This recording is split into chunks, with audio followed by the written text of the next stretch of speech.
Hi, I'm Tony Bowen and welcome to my Corn Country Rails. Today I'm going to show you and talk to you about how I make my N-scale cornfields. I'm going to go right off the bat and say I cannot take credit for my cornfields. This was totally my wife's idea and it's a great one. I had told her for years I'm looking for a product that I can make corn stalks out of. We'd go to Hobby Lobby, we'd go to Michael's, we'd go to any craft store. And I would find stuff and I'd be like, I can't get that to look like corn. That'll never look like corn. Well, a few Christmases ago, she was able to find something and I brought it home, started cutting it, started planting it, kind of standing back, looking at it, going, you know what? That might be a nice, inexpensive way I can make a cornfield to represent Iowa. And so here's what the product looks like, and I'll show you better pictures here in a little bit. And so I use that along with some side cutters because I cut it to about an inch to 1.25 inches in length. Curved handle pliers for planting really helps so that you're not bending the stalk. You can push it right down in.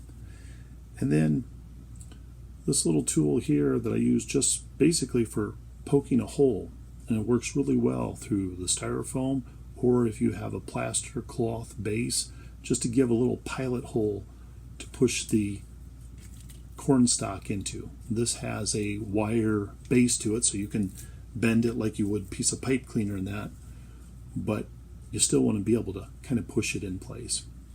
So I'll show you some pictures and kind of describe for you how I make my N-scale cornfield. I hope you enjoy. I start off my cornfields by using just a regular base. In this case, I put down the 50-50 water and Elmer's glue mix for a field and then apply Woodland Scenic's soil on top. Once I've established the field, then I start planting. In this case, since the field was going to be against the backdrop, I started on the back and worked my way forward. Establishing that first row is usually the most difficult. Then when you add additional rows in front of it, I usually stagger them to make the field look a little thicker. When completed, you have a nice thick looking cornfield. This cornfield here is about 6 inches wide and about 28 inches long and took just a little over 3 hours to plant, but the results are great.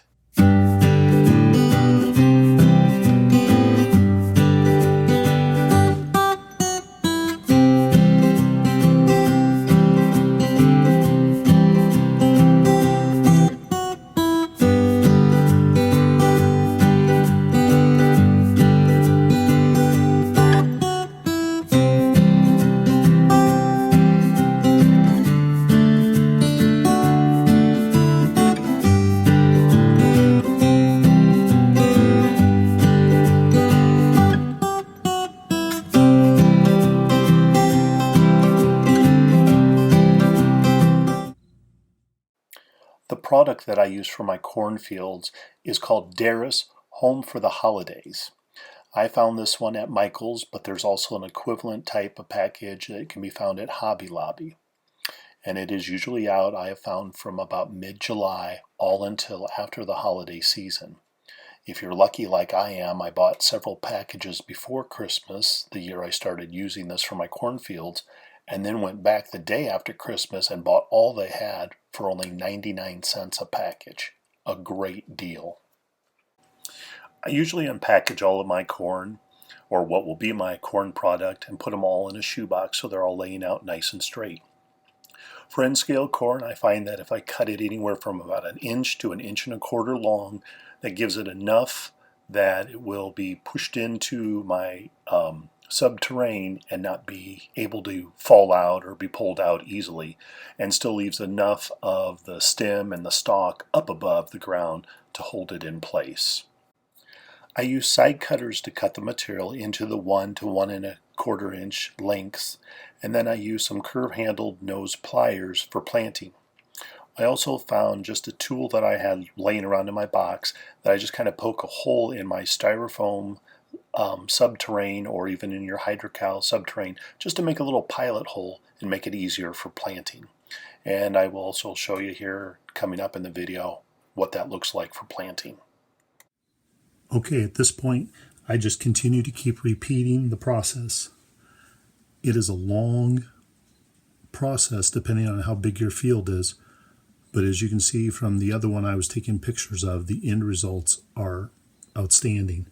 And so essentially, here again, I just make my little hole, poke that in there with my curved nose pliers, take my little stem that I want for my corn, just kind of push it right into place, the height I want it, and I'm done. And I keep on moving, and I just keep on repeating. And it helps. Like, I will have a lot of these small ones cut, like a huge bowl of them. That way I can keep going and not stop.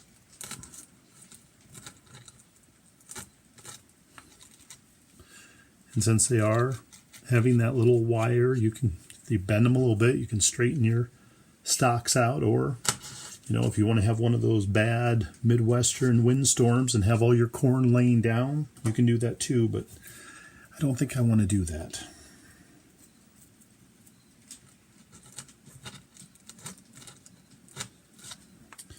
Now when I get ready to do the next row, I do stagger them a little bit. That kind of helps fill in the gaps. So essentially, once you get that first row, or if you do like the perimeter of the field, then it's a lot easier to come back in and do the next row. You got a good guideline in that to go by. Once in a while you'll have some of the little foliage that comes off these little pine tree pieces. They're real easy to vacuum up, or a lot of times I'll just kind of wet my finger, pick it up, just get rid of it. But if you're waiting till you're done at the end, even just running a vacuum sweeper across there, it'll suck those little pieces up, but not pull up the corn stalks, which is probably a good thing. Because obviously, if you're going to do a lot of these, you certainly don't want to see all your corn stalks get sucked up by a vacuum sweeper. Having that hole that I'm pushing in really helps too, because some of my layout has the styrofoam, but still having just that little pilot hole for those to go into really helps. The pieces that I have that are hydrocal, that helps too. The only thing with the hydrocal is a lot of times you'll get that white plaster from the underneath come up, and I don't like that a lot. So I will try to seal coat my field. I will try to lay down the, in this case, it was soil, woodland scenic soil, and then just come back and plant my corn. And now that I'm down here at this height, that one looks a little taller than the rest. Not that that isn't uncommon. So that's just one row, and let me flip the camera around here a second. And as you can see, just that little row I've started. But this field here, that is from the front of the fascia back about 10 inches. Then it narrows a little bit to about 6 inches here.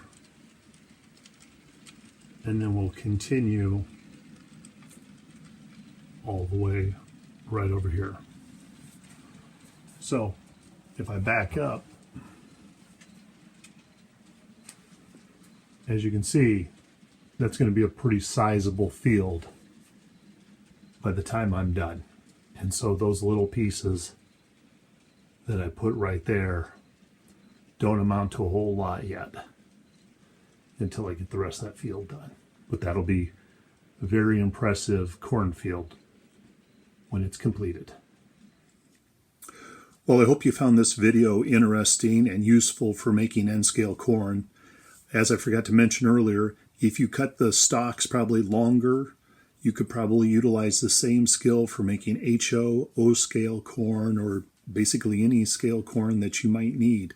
The packages, I don't remember if I mentioned or not, run about $2 a package at Michael's or Hobby Lobby, and there's about 15 of those kind of long floral pipe cleaner Christmas looking items in it. After Christmas, as I said, I was able to pick all mine up for 99 cents a package. So I hope you've enjoyed this, and look forward to my next video where out here on the outer edge, I'm going to try something different for making a field. So if it turns out well, I hope to cover that in a video on how I'd made it. So thank you, and as always, keep on railroading.